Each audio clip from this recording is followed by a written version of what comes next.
पुत्र काम सब जग करावा, भगति सहित मुनि आहुत दीनी, प्रकटे अग्नि चरु करी कीनी। श्रृंगी ऋषि ने संत महात्मा विद्वानों को बुलाया, आज यज्ञ हुआ। अग्नि देवता खीर का प्रसाद लेकर प्रकट हुए और राजा दशरथ से कहा, तीनों रानियों में प्रसाद वितरण कर दो। तीनों रानियों में प्रसाद वितरण किया गया। तीनों रानियां उस प्रसाद को लेकर चली और जब महल के लिए चली, एक चील उड़ती हुई आई और सुमित्रा माँ के हाथ का प्रसाद उठाया, उड़ जाती है। अंजना मैया तपस्या कर रही हिमालय पर, वो खीर का प्रसाद उस चील ने अंजना माता के हाथ पे रखा। माँ ने भगवान का प्रसाद मानकर उस प्रसाद को पाया और उस खीर के प्रसाद के पाने से अंजना मैया ने हनुमान जी महाराज को प्रकट किया। बोलिए हनुमान जी महाराज की। सुमित्रा माता का जब प्रसाद छीन ले गई, दोनों रानियों ने अपने अपने प्रसाद में से सुमित्रा माता को प्रसाद दिया। आधे में से आधा भाग कैकेयी ने दिया, आधा भाग कौशल्या ने दिया। सुमित्रा माँ को 2 भाग मिले। तीनों रानियों ने प्रसाद पाया और तीनों रानियां आज गर्भवती हो जाती हैं। जा दिन से हरि गरी भई आए, सकल लोक सुख संपत्ति छाए। परमात्मा जिस दिन से माता के गर्भ में आते हैं, तीनों रानियां गर्भवती, अयोध्या में आनंद छाया हुआ है। दशरथ के यहाँ अब तो लाला जन्म लेंगे और महात्मा वशिष्ठ जी तीनों रानियों के महल में जाते हैं। सुंदर कहानियां, सुंदर इतिहास सुनाते हैं, सत्संग सुनाते हैं, भजन सुनाते हैं। और माताओं, मैंने कल की कथा में भी बताया था कि गर्भकाल की अवस्था में सुंदर संयम नियम का पालन करिए। आप भगवान के चित्र देखिए, राजा महाराजाओं के चित्र देखिए, महापुरुषों के चित्र देखिए, तो चरित्रवान संतानें आपके यहाँ आएंगी। कहते गर्भकाल की अवस्था में हमारे शास्त्र कहते हैं कि माताओं को शुद्ध व्यवहार करना चाहिए, शुद्ध भोजन करना चाहिए, अपने आचरण को अच्छा रखना चाहिए। भोजन कैसा होना चाहिए माताओं? बोलो, शुद्ध भोजन होना चाहिए। भगवान ने हमारे खाने की व्यवस्था 56 प्रकार के भोजन दिए और 56 प्रकार के भोजन इस आदमी की व्यवस्था में भगवान ने दिए। इतनी खाने पीने के, इतने 56 प्रकार के जो भोजन हम लोगों के खाने के लिए बनाए हैं, इतने तो किसी और पशु पक्षी के लिए नहीं बनाए होंगे। लेकिन फिर भी 56 प्रकार के भोजनों को छोड़ करके आदमी पता नहीं क्या क्या खा जाता है। गाय के लिए घास बनाई, वो घास ही खा रही है। सृष्टि का भगवान ने जब कहते निर्माण किया तो सबके खाने पीने की व्यवस्थाएं अलग की। आदमी के लिए कहा तुम भाई 56 प्रकार के भोजन करो। गाय भैंस से कहा तुम घास खाओ, चिड़ियों से कहा तुम दाना खाओ। सबकी व्यवस्थाएं की। राधे श्री राधे। ठीक है, बोले बाकी बिहारी लाल की, श्री राधा रमण सरकार की जयकारा जोर से लगाइए। बोले श्री रामचंद्र भगवान की, श्री सीता मैया की। सबके खाने पीने की व्यवस्थाएं भगवान ने कर दी। खाओ पियो। गाय घास खा रही, चिड़िया दाना चुंग रही है। और आदमी, अब आप बताओ आदमी क्या क्या खा रहा है? इसलिए मैं हमेशा कहती हूँ, कहते हैं हमारे संत कहा करते हैं, जैसा खाओगे अन्न वैसा बनेगा मन। तो कैसा हमारा भोजन होना चाहिए? शुद्ध होना चाहिए। और जब शुद्ध भोजन करेंगे तो हमारी संतानें भी अच्छी पैदा होंगी। और अगर मिट्टी खाओगी माताओं गर्भकाल की अवस्था में, तो फिर ये मटेरा रामी पैदा होंगे। क्यों जी? अगर गर्भकाल की अवस्था में कुरकुरे खाओगी तो कुरकुरे ही पैदा होंगे और कुरकुर कुरकुर करते रहेंगे। करते हैं, जरा जरा सी बात पे कुरकुराते हैं, लोट पोट हो रहे हैं, पूरे आंगन भरे में कुरकुर फैलाए हैं। तो इसलिए भोजन कैसा होना चाहिए? शुद्ध होना चाहिए। विचार कैसे होने चाहिए? एकदम शुद्ध होने चाहिए। हमारे घर में अच्छी संतानें जन्म ले। कौशल्या माँ के यहाँ राम जी आए कैसे आए? कौशल्या माँ ने इसके लिए बड़ा तप किया, बड़ी साधना की, बड़ी पूजा की, तब मर्यादा पुरुषोत्तम जैसे आए श्री राम जी उनके यहाँ। राम नहीं है नारा वो तो विश्वास है, भौतिकता की नहीं दिलों की प्यास है। राम ऐसे नहीं मिल जाते हैं। राम को पाने के लिए कौशल्या जैसी माँ बनना पड़ेगा। अगर किसी माता पिता से पूछ दिया जाए आपको बेटा कैसा चाहिए, तो कहते राम जैसा। अच्छा, ये लालसा कितने लोगों की है? आप जितने बैठे हैं, राम जैसा बेटा आपका बन जाए, कितने लोग चाहते हैं? कितने लोग चाहते हैं? हाथ उठाओ। एक नहीं, ये जनती है खुद ही सूप नका मंथरा बनी बैठी है। नहीं नहीं, आप लोगों की बात नहीं कर रहे हैं, हम अपने यहाँ की बता रहे थे। राम जैसा बेटा और सीता जैसी बहू की कल्पना सब करते हैं। राम जैसा बेटा मिले और सीता जैसी बहू मिले, जीवन धन्य हो जाए। कभी विचार किया है कि राम जैसा बेटा सीता जैसी बहू मिलेगी कैसे? जब कौशल्या जैसी सास बनेगी, जब कौशल्या जैसी माँ बनेगी, जब दशरथ जैसे पिता बनेंगे, तब आपके यहाँ राम जैसा बेटा और सीता जैसी बहू मिलेगी। किसी से पूछ दो भैया से विवाह के योग हो, उससे पूछो पत्नी कैसी चाहिए, बोले एकदम सीता जैसी हो। अरे खुद के अंदर झांका कभी, तुम राम हो। सीता जैसी पत्नी तो तभी मिलेगी जब राम जैसे गुण होंगे। कहते घर में धन है अपार लेकिन संस्कार नहीं। घर में धन है अपार लेकिन संस्कार नहीं, और मेहनत कभी किसी की जाती बेकार नहीं। और सीता जैसी दुल्हन तो चाहते हैं सभी, पर राम बनने को कोई तैयार नहीं। राम बनना कोई नहीं चाहता। राम नहीं बनना चाहेंगे, बनेंगे तो सलमान खान ही बनेंगे, बनेंगे तो अमिताभ बच्चन ही बनेंगे, बढ़िया हीरो बने फिर जी। अरे राम बनने का प्रयास करो तब सीता जैसी पत्नी मिलेगी, ऐसे थोड़ी ना मिल जाएगी। सीता जैसी बहू यदि आप चाहती तो आपको भी तो बदलना पड़ेगा। अगर किसी सास से हम पूछ दें बहू कैसी है, अरे बहू कुछ मत पूछो, पता नहीं कौन से कर्म खराब किए थे जो ये हमारे लिए धरी थी। हमने तो कभी नहीं सोचा था, हमारे तो कर्म फूट गए, हमारे लल्ला की तो जिंदगी बर्बाद हो गई, पता नहीं ये कहां से रखी थी, आ गई है। अब आप विचार करो। हमेशा मैं कहा करती हूं कि जब भी बेटा का विवाह करो, जब भी अपने बेटों के विवाह करो, जितने लोग बैठे हैं यहाँ पर नरेंद्रपुर धाम में, तो बेटा का जब विवाह करो तो विवाह करने से पहले आप लोग जाते हैं ना बेटा के लिए, क्या दुल्हन देखने के लिए जाते हैं। और दुल्हन जब देखने जाते हैं तो आप क्या देख करके आती हो बोलो? उसकी नाक कैसी है, लड़की की आंखें कैसी है। नाक बिल्कुल तोता जैसी होनी चाहिए, आंखें कैसी होनी चाहिए, बढ़िया सुंदर बड़ी बड़ी सी होनी चाहिए। उसकी चाल भी बड़ी मस्त होनी चाहिए, बढ़िया चले,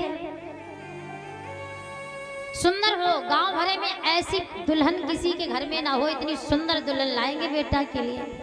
और यही सब देख कर आती हैं आप कि सुंदर कितनी है। और जब जाती दुल्हन देखने तो दुल्हन से फिर सवाल आप भी पूछती हैं, पूछती कुछ दुल्हन से पूछती, बिटिया आपको चाय बनानी आती है? अरहर की दाल में नमक, आप एक गिलास दाल बनाएंगी तो पानी कितना डालेंगी? दाल में तड़का किस चीज का लगाएंगी? दाल फ्राई कैसे करेंगे? ये कोई पूछने वाले सवाल है क्या? बेफालतू की सवाल आप पूछा करते हो। अगर पूछना है, अगर अच्छी संस्कार वाल बहू लानी है घर में, तो पूछा करो बेटा रामचरितमानस को कभी पढ़ा है? रामायण की एक भी चौपाई याद है? अरे अगर एक भी चौपाई सुना दी आपकी होने वाली बहू ने तो समझ जाओ संस्कारवान है। और याद रखना, इस दहेज के चक्कर में अगर दहेज वाली बहू लाओगे, वीआईपी कार आ जाए घर में और वीआईपी बहू आ जाए सुंदर सी, तो याद रखना आप बहू नहीं बहू रानी लेकर के जब आते हैं तो सास को नौकरानी बनना ही पड़ेगा। इसलिए मैं हमेशा कहा करती हूँ कि बहू रानी मत लेके आओ, केवल बहू लेकर के आओ। और जब बहू लेकर के आएंगी तो आपका जीवन हमेशा अच्छा कटेगा। एक ले आई सास दहेज वाली बहू, बढ़िया वीआईपी कार लेकर आई दहेज में, सारा दहेज लेकर आई, 25-30 लाख रुपया भी दिलवाया, बढ़िया माल लेकर के आई। बहू आ गई, सास ले आई। अब जब घर में आ गई पढ़ी लिखी बहू, सास ने एक दिन कहा, बहू अपना गांव है तो गांव में भी भैंसे ऐसे घर में रहती हैं तो दूध भी होता काफी, तो ऐसा करो दही जमा रखा है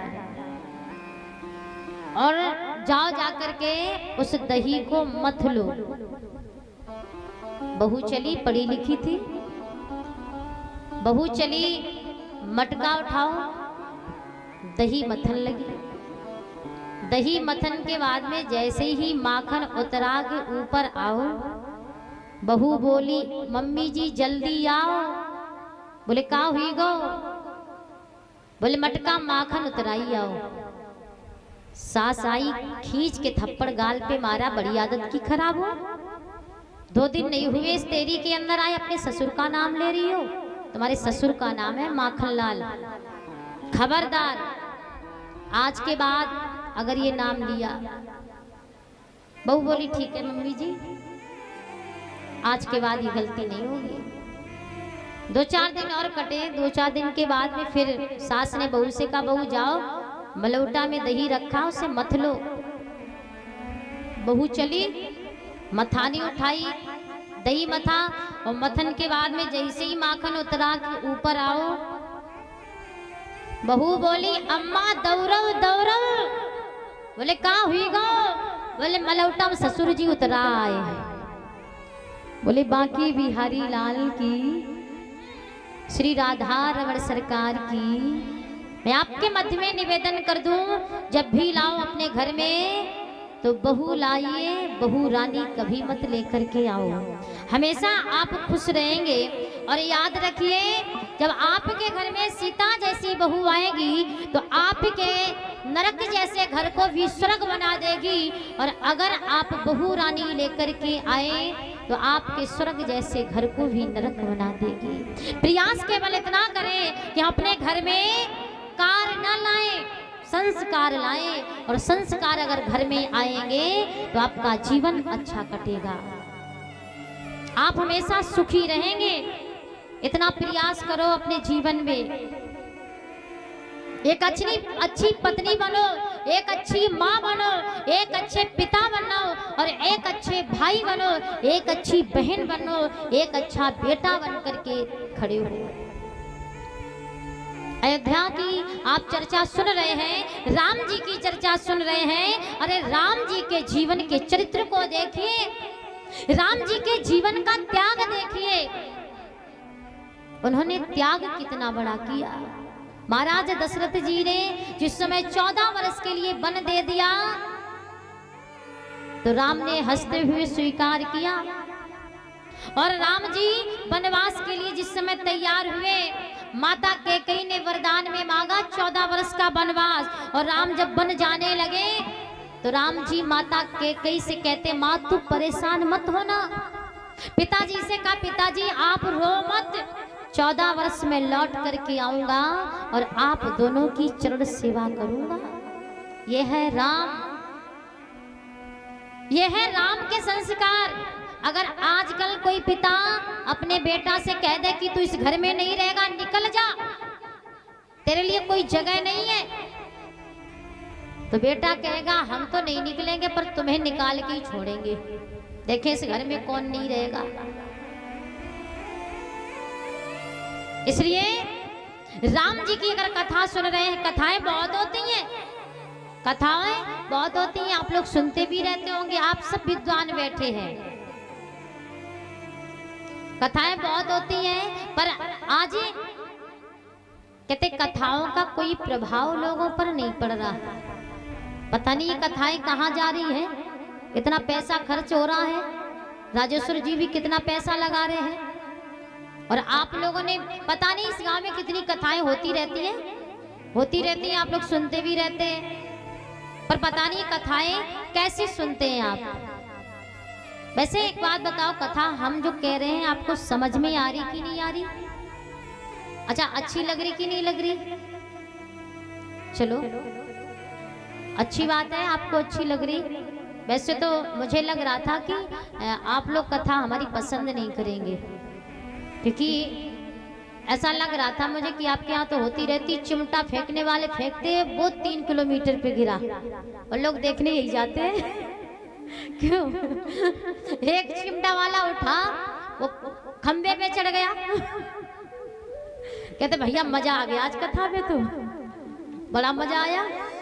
कोई चिमटा उठाता तो कथावाचक के मुंह तक ले जाता है, कहते बड़े स्टाइल से बजा रहा है, ये कथा हो रही है। कहते कथा के नाम पर तमाशा लोगों ने बना रखा है, और आज कथाओं का प्रभाव इसीलिए नहीं है, ऐसे कुछ लोग हो गए हैं। इसलिए कथा, कहते कथा के नाम पर तो केवल कहते नाम रह गया है, लोगों ने पता नहीं इसको क्या बना रखा है, व्यासपीठ को। पर मैं आपसे निवेदन करती हूँ, आप जब भी कथा करवाइए तो केवल कथा ही करवाइए, कथा के नाम पर नौटंकी कभी मत करवाओ। मैं आपके मध्य में निवेदन कर रही थी, महाराज श्री राम जी का जो जीवन चरित्र आप सुन रहे हैं, राम जी के जीवन का त्याग देखिए, भरत जी के जीवन का त्याग देखिए। जिस समय राम जी 14 बरस पूरे करके वापस आ रहे हैं, हनुमान जी को भेजा अयोध्या में, जाओ मेरे भैया भरत को सूचना दे दो कि मैं वापस आ रहा हूँ, जल्दी जाओ हनुमान। हनुमान जी ने कहा अरे चल तो रहे, इतनी जल्दी क्या है? राम जी बोले अगर मैं समय से नहीं पहुंचा तो मेरा भरत जिंदा नहीं रहेगा। हनुमान जी जिस समय आए तो अयोध्या की स्थिति देखना, भरत जी क्या कर रहे हैं अयोध्या में। जिस समय हनुमान जी वापस आए और हनुमान जी ने अयोध्या में आकर क्या देखा, भरत जी चिता बना रहे हैं, चिता बना रहे। हनुमान जी ने कहा अरे भैया भरत क्या कर रहे हो? बोले ये चिता बना रहे। क्यों? बोले अपने लिए। अपने लिए क्यों बना रहे? बोले अगर मेरे भैया श्री राम जी 14 बरस आज का दिन अगर पूरा हो गया और नहीं आए तो ये भरत जिंदा नहीं रहेगा, इस चिता में जलकर मर जाएगा, क्योंकि मुझे ये अयोध्या के राज सिंहासन पर नहीं बैठना। ये है भरत का त्याग। और आज का भाई कितना अपने भाई के बारे में विचार करता है? यही विचार करता है कि कितनी जल्दी मर जाए, इसकी सारी संपत्ति हमें मिल जाए, या कैसे न कैसे छल कपट से जैसे छीन पाए तो छीन ले। और एक भाई अपने भाई का कत्ल कर देता है छोटे से जमीन के टुकड़े के लिए। भाई भाई का बंटवारा होता है तब घरों में जाकर देखो कितना विवाद होता है, एक दूसरे के खून के प्यासे होकर के लड़ते हैं। कैसे कह दूं कि आप भारत में रहते हैं? कैसे कह दूं कि आपने राम कथा सुनी है? कैसे कह दें कि आप राम जी को आदर्श मानते हैं? कैसे कह दूं मैं आपको आपसे निवेदन करना चाहूंगी, जितने लोग यहाँ पर बैठे हैं, अगर मेरी बात को आप सुन रहे हैं, मेरी कथा को आप सुन रहे हैं, तो ज्यादा कुछ मत लेकर के जाना। आज से एक संकल्प करके जाना कि मैं अपने जीवन में कभी किसी की बेईमानी नहीं करूंगा। मैं अपने माता पिता की सेवा करूंगा। मैं अपनी सास से कभी झगड़ा नहीं करूंगी। मैं अपनी बहू को कभी गाली नहीं दूंगी। तो समझ जाओ कि आपका परिवार अयोध्या जैसा परिवार बन जाएगा।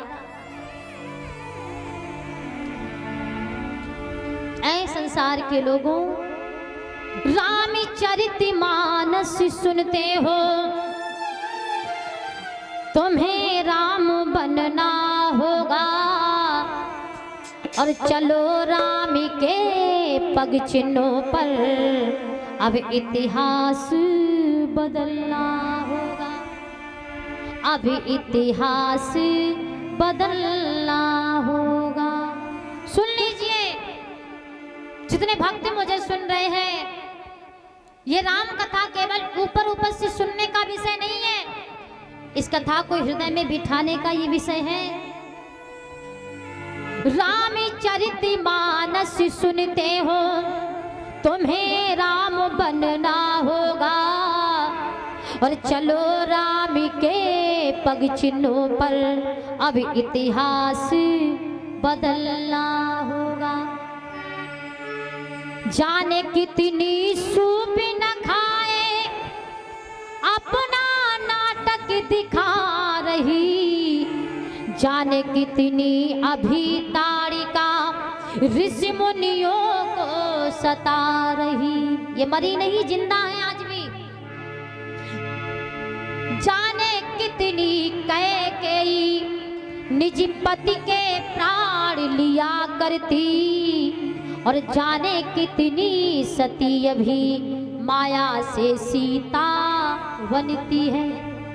ये कहीं तुम्हें पति भ्रष्ट न कर दे और इनसे तुम्हें संभलना होगा और चलो राम के पग चिन्हों पर अब इतिहास बदलना होगा, अब इतिहास बदलना होगा।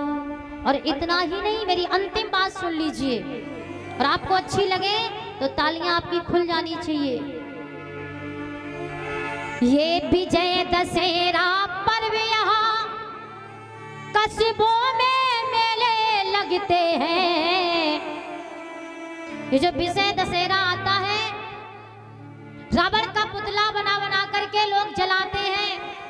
फलाने मंत्री जी आ रहे हैं, फलाने नेताजी आ रहे हैं रावण का दहन करने, जाते हैं, लोगों की भीड़ लगती है।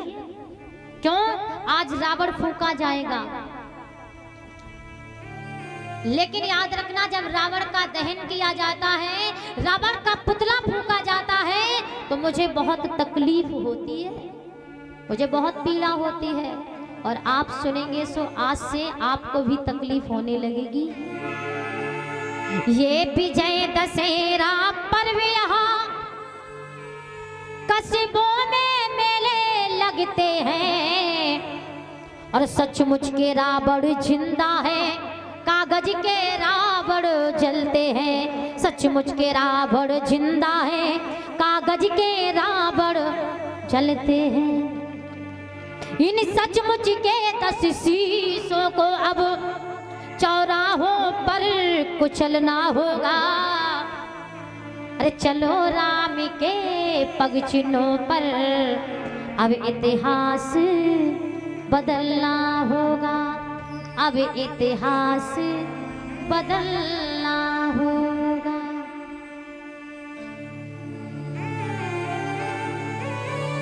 घर घर रावण पग पग लंका, इतने राम कहाँ से लाऊं। प्रयास केवल इतना करो, हम अपने बच्चों को राम जैसा बनाने का प्रयास करें। मैं भी जानती हूँ कि आप राम नहीं बन सकते, मैं जानती आप कृष्ण नहीं बन सकते, पर प्रयास करो राम जैसे संस्कार हमारे जीवन में आए, कृष्ण जैसे संस्कार हमारे जीवन में आए, तो समझ जाइए कि आपका जीवन धन्य हो गया।